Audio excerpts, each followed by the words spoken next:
Hello and welcome to Storyboard. I'm Shibani Gharat. Tata Starbucks is eyeing expansion and growth in India. The coffee chain currently has over 460 stores in the country and has doubled its store count over the past 2-3 years, launching new stores in different markets as well as newer formats. And at the helm of this expansion and growth is Sushant Dash, Tata Starbucks CEO. Dash, who had spent significant initial years at Tata Tea, later stepped up to actually set up Starbucks in the country. It was in 2012 when Starbucks entered the Indian market by entering into a 50-50 deal with Tata Group. During the coffee chain's initial days in India, Dash played a crucial role in shaping the brand's journey in the country. In 2021, Dash was appointed as the CEO of Tata Starbucks after he moved from Tata Consumer Products into this new role. And after this, there is no looking back for the brand. The coffee chain can be spotted in every nook and corner of all the large cities, and as well the brand is also slowly making its entry and presence felt into the smaller towns. We are catching up with Dash over a cup of coffee and he is sharing more details on the growth of the brand in the country and how is India drinking coffee today. So Sushant, tell us more. What are some of the key strategies that you are applying for this growth that we are seeing over the past couple of years? 460 stores, 64 markets across the country, 64 different cities. Tell us more. So yes, as you rightly mentioned, the last 2.5-3 years has been all about expansion. I think the last time that we met, I told you that we now know in some ways what the Indian consumer wants. We know how to make this a profitable business. So it was then about taking it forward and expanding. I think in terms of the strategy, in terms of 3-4 big pillars, I think one is store format. In terms of different type of stores, be it drive-thrus, be it high street. We have just opened our first store in a metro, which is to enhance the daily commute. We opened our first green store in actually the hills. It is at 8,000 feet and it's the first green store that we have. So different formats, I think that's one. Two is in terms of sustainability and in terms of, I think the younger generation is all about a cause, and it is about, so as I mentioned to you, the green store, our signing stores, we now have 5 signing stores. We had made a commitment that 40% of our workforce will be women. We have now 30 stores, which are all women's store. Wonderful. So that's the other pillar in terms of, the third pillar is just doing the right things in terms of coffee, in terms of the third place experience, and in terms of food innovation. So yeah, those are the broad pillars. So I'm sitting here at Tata Starbucks store. It's buzzing right now. It's in the afternoon that we are catching up. It's buzzing. People are just entering. What is, the average receipt or ticket size and how has it changed over the past many years? And what are consumers ordering at Tata Starbucks? So while I cannot share numbers in terms of the average ticket size, but I think what people order, one is we see in India, and that's something that I keep saying, in India, coffee is still not a habit. You come to a Starbucks also many a times to catch up with friends or for an office meeting, to celebrate an occasion. You don't just come, take your drink and go away. Which is why it is also important that we provide the ambience, that experience, that connection. Experience has to be. It is not just about the coffee. It is an important part. That is what we are about. But I think the connection in India is very important. And I think that is what we strive to do irrespective of where we go. So that is one reason as to why. So in terms of hence the size of our ticket in general tends to be high because people come in groups. In India, the other good thing is, like all of us know, we just don't have a beverage. We like to have food with beverage. Even at home, when we have our chai, we want a cookie or a biscuit or snacks. So food attachment in India is actually one of the highest globally in terms of what we do. So that is one area which, again, if you see, we have innovated a lot, because one of the learnings that we had was food is something that people like local taste profile and nuances. So we have now actually gone to the extent of doing local food by region. Okay, In fact, you should try. We now have a Thecha croissant. Yes. Have you checked that out? It piqued my interest the other day when I saw it on the menu. It is very nice. I love a Thecha. So, but what we have done, for example, if you go to Calcutta, Yeah. we have what we call the Kachalanka wrap. Yeah. Similarly, in Rayalaseema, we have the Rayalaseema keema bun.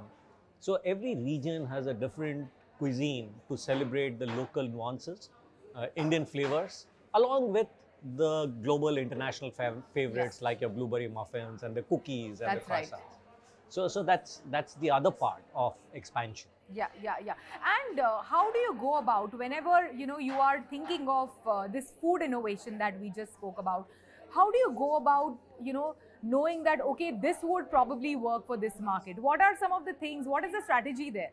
So one of the things that we have realized is, I'm not trying to replicate what the local store or a local restaurant will try to do, because that is not what people expect me to be good at, or I have my own strengths, and what they want in a Starbucks, we have realized, is Indian flavors but Western form. Yeah.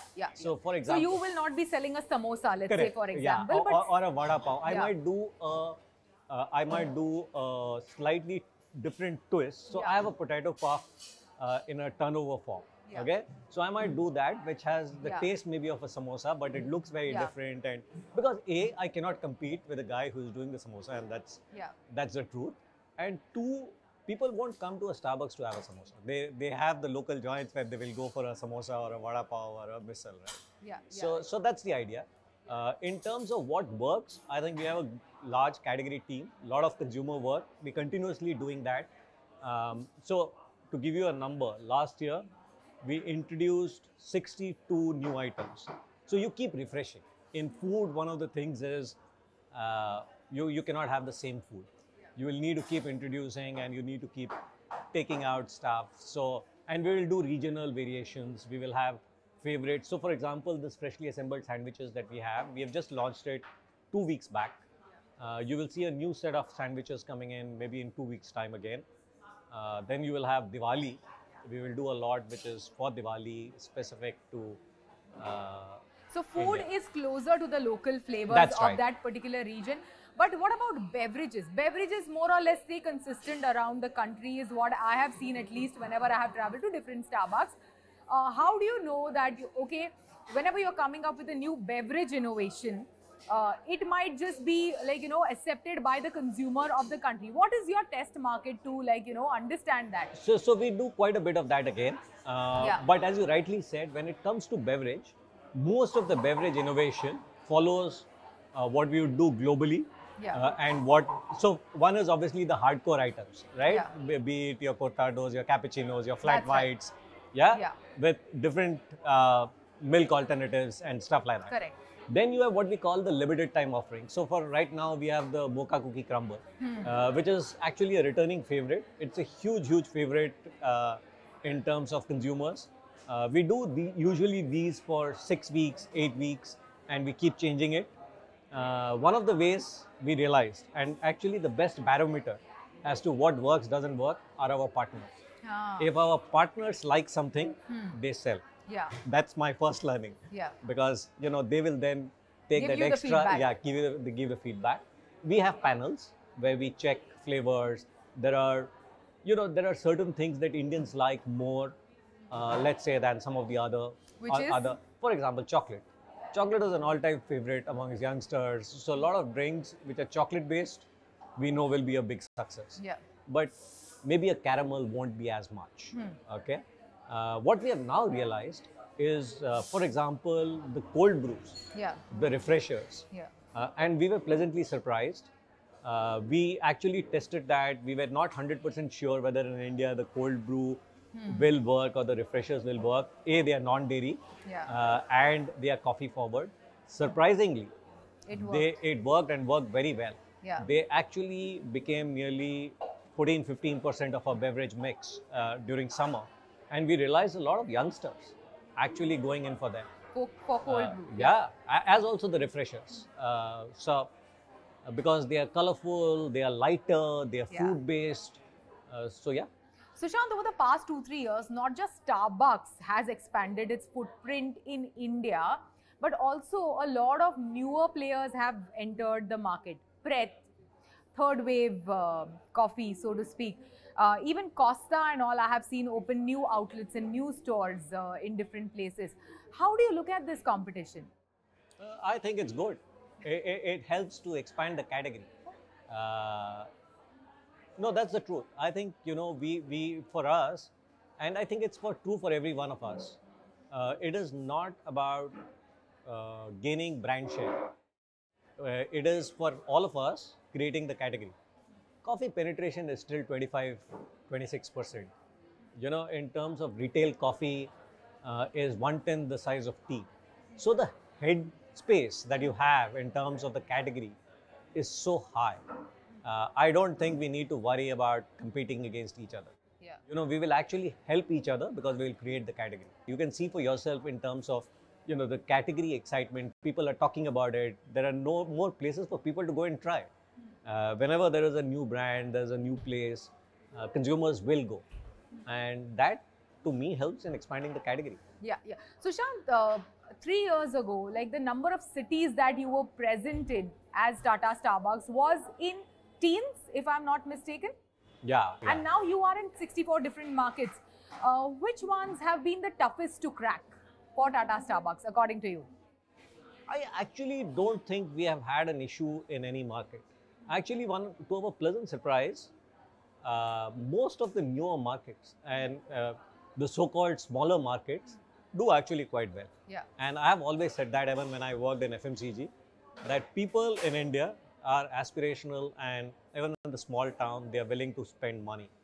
In fact, in many of the small towns, they have lesser options. Yeah. So if you give them the opportunity, and if you get your back end in place and you can make money, smaller cities in India are the places to be. But still, there is a lower coffee penetration in the India market as compared to some of the other markets, That's you true. know. So, what according to you will drive that penetration? So that is actually one of our tasks. I think as we grow and as we expand faster, beyond a point, it is about demand creation. We need to ensure that it becomes a habit. It cannot remain an occasion. It cannot be an indulgence. It needs to become a regular habit. Yeah. And if that doesn't happen, then obviously you cannot expand and grow to 5,000, 10,000, 15,000 stores, Yeah. like China has, say for example. But we have seen that happen across markets, right? And China is a good example. China is a tea drinking. Yeah, Yeah. it's exactly like us, tea producing, tea drinking. And in China, in 2010, 2011, Starbucks had around 150, 200 stores. Today, they have 8,000 stores. And there is N number of competition who has another 15 to 20,000 stores. So that is in 14 years, that is the way the category has grown. And I think the same will happen in India. It has got to do with the per capita income reaching a certain point, and that happened in multiple countries. And if I just look at the per capita consumption, even within Asia, China per capita consumption per 100 is around 12 cups. We are at 2 cups. So, the headroom is huge. We will grow. And also, I have seen with Tata Starbucks in India, loyalty is something that is very well rewarded in terms of the app and the loyalty card that you have. So how has that helped, getting back the existing customer more frequently to your store? So I think the loyalty program, like with any other loyalty program, is something that really works. And in India, for us, it has been a big boon. In fact, last month, because we just introduced a new feature where we now give stars for everyone. You don't need to load your app. You can pay through UPI, and you can still earn your stars in terms of, so you don't need to put money in advance. Yes. And there was a 53% jump in terms of new members who came into the fold. Wow. So that is the kind of, so I think it is the brand strength. I think people have done a great job in terms of creating the brand. But the loyalty, and I think the loyalty is not just about, some of the freebies or discount. I think it is also a batch value. and people like to say that they're a gold member, they are a regular, and there are smaller things that we do in terms of the master classes.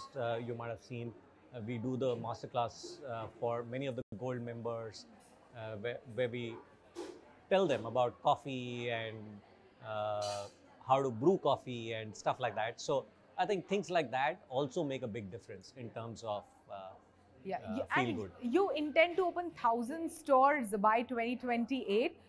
Now you are at 460. Do you think you will achieve it like sooner than 2028? And what is the roadmap for it? What are the key investments that you're doing, and which are the markets that you're eyeing? So Lakshman has made a commitment. He has Yeah. gone on media and said that we will do 1,000 stores by 2028. I think we are on course.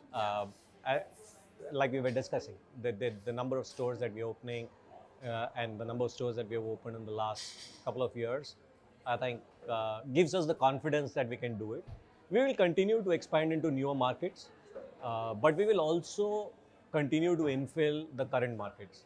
I think it will be a function of both. In fact, if you ask me, I would say that 70% will come from infills. There are a lot of areas, let's say even in Mumbai, we are nearing our 100 stores in Mumbai. 100 stores. Yes, we should have our 100 stores sometime this year. Wow. Yeah, in Mumbai. But I still think the potential is huge in terms of the total number of stores and the capacity. Like you can see, we have, I think, 6 stores in this area in Bandra, Santa Cruz. And all of them, most of the times, there is no place during peak hours.